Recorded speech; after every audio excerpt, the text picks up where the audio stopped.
The conflict that's happening right now in Israel, which they want to call Palestine because some Arabs from Egypt or Syria or Lebanon happen to be working here for some time, has nothing to do with land, has nothing to do with colonialism, has nothing to do with that. It has to do with a real insane idea that the Muslim world wants to steal the Jewish identity from us. They want to be God's chosen people so badly that they want to rewrite history. You know who God took on the mountain to sacrifice? I have a chiddush for you. I have news for you guys. According to the insane, lying prophet, which obviously means he's not a prophet, Muhammad needs a straitjacket. That's what he really needs. According to him, it was not Isaac that was taken on the mountain. It's the lying Jews that have made up and fabricated that story. Great, nice. So 3,000 years this story existed, and you come to enlighten us 3,000 years later. Where's your proof? No proof, because you don't need proof when people don't want the truth. When they are just full of hate, you don't need proof. You just need to say something, like they just did. Beautiful, Palestine. The Hamas knows. They know what they're doing. They're playing the whole world, wrapping them around their finger. They bombed the hospital by mistake, and they right away they say, you know what? We'll blame it on the Jews. By the time they realize it's wrong, the whole world will hate them anyway. They already hated them, but they hate them even more. And that's exactly what happened. Kachava. They blamed it on us and said it was 500, and some articles said 5,000. And it doesn't matter if it was all fake.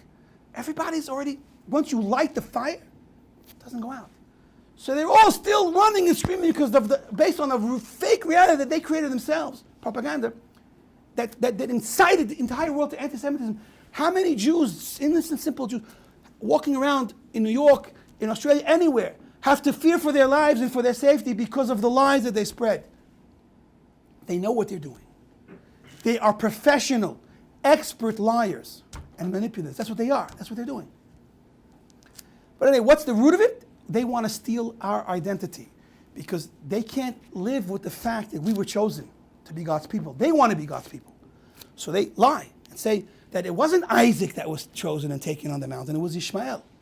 And we lied. Imagine that. Imagine the chutzpah. 3,000 years of history they want to erase. The Jews are, we know the Jews are dirty and liars and they're worse than the devil. They're worse than the devil. The devil learns from the Jews. That's what they say. And they convince the world of all this nonsense. It's insane. So basically, in a nutshell, before I get overly emotional, is this.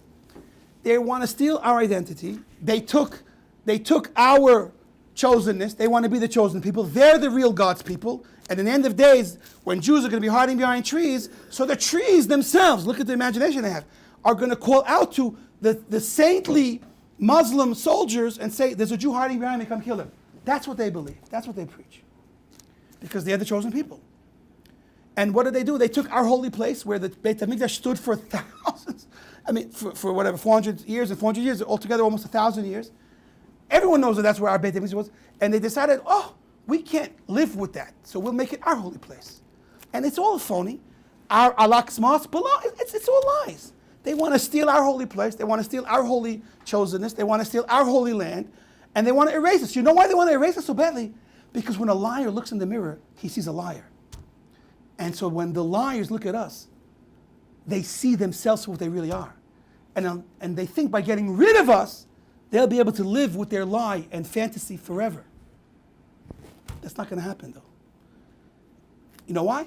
Because we're a miracle. We're more than a miracle. We're the quintessential miracle. All the miracles that Hashem has done in this world, the greatest miracle that He's done is the fact that we're still here. And so at the end of the day, we all have to know, every Jew in the world has to know, no matter what he faces, no matter what it's scaring him. If you're here right now, it means that you're not connected to this world. You're not connected with nature, and you live and you're alive because Hashem made you alive, and you will always live.